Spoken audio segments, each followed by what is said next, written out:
तो आनंद मोहन का भविष्य तो केवल आरजेडी के साथ नहीं है, वो तो एनडीए के साथ भी जा सकते हैं, रहे भी हैं।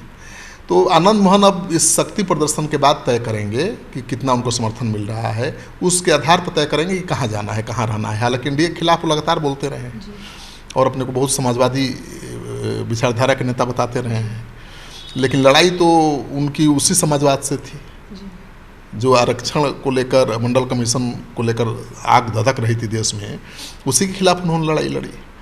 तो हो सकता है कि कोई दूसरा रास्ता वो चुन लें। नमस्कार, आप देख रहे हैं सिटी पोस्ट लाइव और मैं हूं आपके साथ हर्षिता प्रताप सिंह।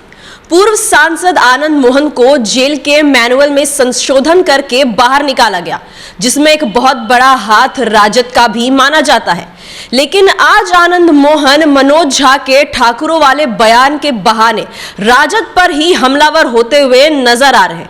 इसके क्या कुछ मायने निकाले जा सकते हैं, इस पर चर्चा करने के लिए हमारे साथ मौजूद है वरिष्ठ पत्रकार श्रीकांत प्रत्युष जी। सर, आनंद मोहन को माना जाता है जेल से बाहर निकालने में राजद और लालू प्रसाद यादव का एक बहुत बड़ा हाथ रहा है, लेकिन आज आनंद मोहन उसी पर हमलावर होते हुए नजर आ रहे हैं। इसका क्या कारण हो सकता है? देखिए, आनंद मोहन को जेल से बाहर रिहाई कराने में तेजस्वी यादव, लालू यादव का बहुत अहम रोल रहा है।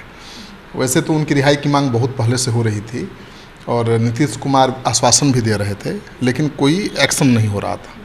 लेकिन जब नीतीश कुमार आरजेडी के साथ आए तो प्राथमिकता के आधार पर उनके रिहाई का रास्ता साफ हुआ। जेल मैनुअल में संशोधन किया गया और उनको बाहर लाया गया। आपको पता ही है कि उसकी वजह से नीतीश कुमार जैसे मुख्यमंत्री, जिनकी छवि एक सुशासन बाबू की है, कितनी किरकिरी हुई कि नीतीश बाबू जो सुशासन बाबू के नाम से जाने जाते हैं, एक बाहुबली को छुड़ाने के लिए उन्होंने क्या कर दिया। तो कई तरह के सवाल उठ रहे थे, लेकिन माना जा रहा है कि लालू यादव और तेजस्वी यादव के कारण ही उन्होंने ऐसा किया। लेकिन आनंद मोहन की महत्वाकांक्षा बढ़ गई है। आनंद मोहन 1990 के दशक वाला नेता बनना चाहते हैं, 1990 के दशक के तेवर में आना चाहते हैं और 1990 के दशक में राजपूत नेता के रूप में उभरे थे और एक बार फिर से वो राजपूत नेता बनना चाहते हैं, क्योंकि बिहार में राजपूत नेता कोई है ही नहीं। रघुवंश बाबू थे, रघुवंश सिंह थे, बड़े नेता राजपूतों के, उनको राजपूत समाज अपना नेता मानता था, उसके योग्य भी थे। लेकिन उनके बाद गैप है, कोई बड़ा राजपूत का नेता नहीं है जिसको बिहार के राजपूत अपना नेता माने। आनंद मोहन का 1990 के दशक में ऐसा क्रेज बन गया था, पूरा बिहार मानता था कि राजपूत का नेता है। तो चाहते हैं कि वहीं तेवर फिर से आए और उसी रूप में वो देखना चाहते हैं, राजपूतों का नेता बनना चाहते हैं। और उनको एक बड़ा बहाना मिल गया। मनोज झा ने ठाकुरों वाली कविता लोकसभा में कही, राज्यसभा में, और उसको लेकर के इन्होंने बड़ा मुद्दा बना दिया और उसके बहाने इन्होंने आरजेडी पर ही निशाना साध दिया। पहले तो उनके बेटे चेतन आनंद ने भी हमला किया, आपको पता ही है। फिर आनंद मोहन लगातार हमलावर हैं इस मामले को लेकर, तो काफ़ी तूल दे दिया है उन्होंने इसको। लेकिन राजद के ही वजह से वो कहीं ना कहीं जेल से बाहर आ पाए हैं, तो राजद से ही बगावत क्यों? देखिए, कई कारण बताए जा रहे हैं। एक तो कारण ये बताया जा रहा है कि आनंद मोहन लवली आनंद के साथ लालू यादव से मिलने गए थे। दरअसल आनंद मोहन क्लियर नहीं है कि उनको किसके साथ रहना है, आरजेडी के साथ या जेडीयू के साथ, क्योंकि मुख्यमंत्री के चाहने के बाद ही वो रिहा हो पाए हैं। मुख्यमंत्री नहीं चाहते तो लालू यादव के दबाव के बावजूद रिहाई नहीं हो पाती। तो मुख्यमंत्री नीतीश कुमार ने उनकी रिहाई का रास्ता साफ किया, तो उनके प्रति वो आभार प्रकट कर चुके हैं कई बार। दूसरी तरफ लालू यादव की अहम भूमिका रही है। लालू यादव नहीं चाहते, जोर नहीं लगाते तो नीतीश कुमार उनको जेल से बाहर निकालने वाले नहीं थे। तो तय नहीं कर पा रहे हैं कि किसके साथ रहना है, आरजेडी के साथ रहना है कि जेडीयू के साथ रहना है, या फिर अपनी पार्टी को फिर से जिंदा करना है। उनकी पार्टी थी पीपुल्स पार्टी, बहुत मजबूत पार्टी हुआ करती थी, गठबंधन में अलायंस करते थे वो। तो अब चाहते हैं कि उसी भूमिका में आ जाए, उसी तेवर में आ जाए, पार्टी को फिर से रिवाइव करें और इंडिया गठबंधन के साथ सीटों को लेकर बातचीत करें। तो मुझे लगता है कि गए थे राबड़ी देवी लालू यादव से मिलने लवली आनंद के साथ, और लालू यादव ने मिलने से मना कर दिया, तो उनके बहुत नाराज़गी हुई होगी। आनंद मोहन तो ठसक वाले नेता हैं, राजपूत नेता हैं, और लालू यादव के घर पर गए अपनी पत्नी के साथ, लालू यादव ने गेट से लौटा दिया, तो उनको तो वाकई बहुत बुरा लगा होगा, वो भले न कहें। और उनको मौका मिल गया। जैसे ही मनोज झा ने ठाकुरों पर कविता कही तो उन्होंने इसको ठाकुर बनाम ब्राह्मण का मुद्दा बना दिया, यानी ठाकुरों पर हमला बना दिया। और ये संदेश देने की कोशिश की कि लालू यादव के इशारे पर मनोज झा ने ठाकुरों पर निशाना साधा है। तो मतलब मौका मिला तो हमला कर दिया, लालू यादव का जवाब दे दिया, कह सकते हैं। लेकिन आनंद मोहन तो खैर अपनी तरफ से पूरी कोशिश कर रहे हैं कि एक बार फिर से वो 90 की दशक वाला ही दबदबा एक बार फिर से उनका बन सके। लेकिन जनता में भी तब से अब तक में बहुत बदलाव देखने को आ गए हैं। तो क्या अभी की जनता एक बार फिर से उन्हें एक राजपूत नेता के तौर पर एक्सेप्ट कर पाएगी? देखिए, अभी जो राजनीति चल रही है, पिछड़ी जाति की राजनीति चल रही है। आप देखिए ना, ओबीसी की राजनीति चल रही है। और राहुल गांधी से लेकर ओबीसी राजनीति की पैदाइश ही है नीतीश कुमार और लालू यादव। लेकिन अब तो राहुल गांधी जो राष्ट्रीय पार्टी के नेता हैं वो भी ओबीसी की ही बात करने लगे हैं। वो भी जातीय जनगणना की मांग करने लगे हैं और वो चाहते हैं कि भाई ओबीसी की जातीय जनगणना हो, पता चले कि उनकी संख्या कितनी है, संख्या के हिसाब से उनकी राजनीतिक भागीदारी है या नहीं, सरकारी नौकरियों में भागीदारी है या नहीं। तो अब ये बड़ा मुद्दा एक बार फिर से बन सकता है, ओबीसी फिर राजनीति के केंद्र में आ सकता है। और ऐसे में उनको लगता है कि एक मौका है, क्योंकि 1990 के दशक में भी मंडल कमीशन के बाद वो उभरे थे। एक नेता थे, पिछड़ों को अगुवाई कर रहे थे कोसी में पप्पू यादव, दूसरी तरफ राजपूतों की तरफ से आनंद मोहन। दोनों की आपस की लड़ाई ऐसी थी जिसकी वजह से दोनों हीरो बन गए, अपने अपने कास्ट हीरो बन गए। पप्पू यादव यादवों के हीरो बन गए, आनंद मोहन राजपूतों के बन गए। लेकिन आनंद मोहन का कद बहुत ज़्यादा बड़ा हो गया, इसलिए कि उनको साथ मिला राजनीतिक दलों का। वो बीजेपी के साथ भी रहे हैं, अटल जी के साथ भी काम किए हैं और लालू यादव के साथ भी काम किए हैं।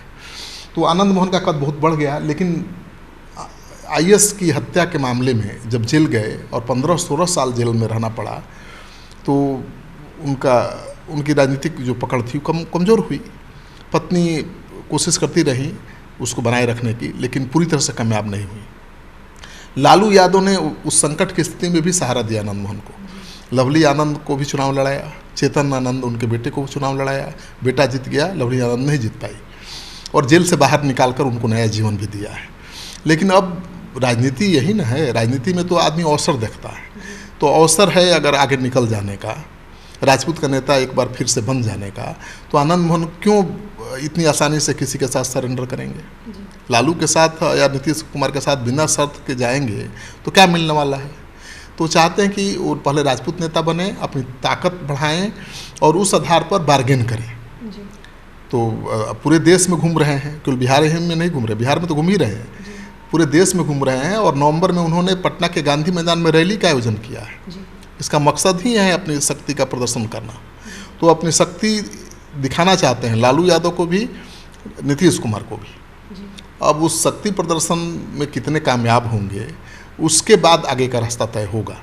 अगर वो कामयाब हो जाते हैं, बहुत ज़्यादा भीड़ जुट जाती है, उनकी रैली सुपर डुपर हिट हो जाती है, तो उनकी मांग बढ़ जाएगी, उनका भाव बढ़ जाएगा और उसके बाद वो तय करेंगे कि क्या करना है। हो सकता है कि रैली में ही अनाउंस कर दें कि हम अपना दल बनाएंगे, हमारी पार्टी जो खत्म हो गई थी उसको फिर से जिंदा करेंगे और इंडिया या एनडीए गठबंधन के साथ मिलकर चुनाव लड़ेंगे। लेकिन जब लालू यादव से ही खटपट हो जाएगी तो फिर इंडिया गठबंधन में रहना भी मुश्किल हो जाएगा। आप समझिए, पप्पू यादव को तेजस्वी यादव या लालू यादव किसी कीमत पर साथ लेने को तैयार नहीं है, उनकी महत्वाकांक्षा के ही कारण।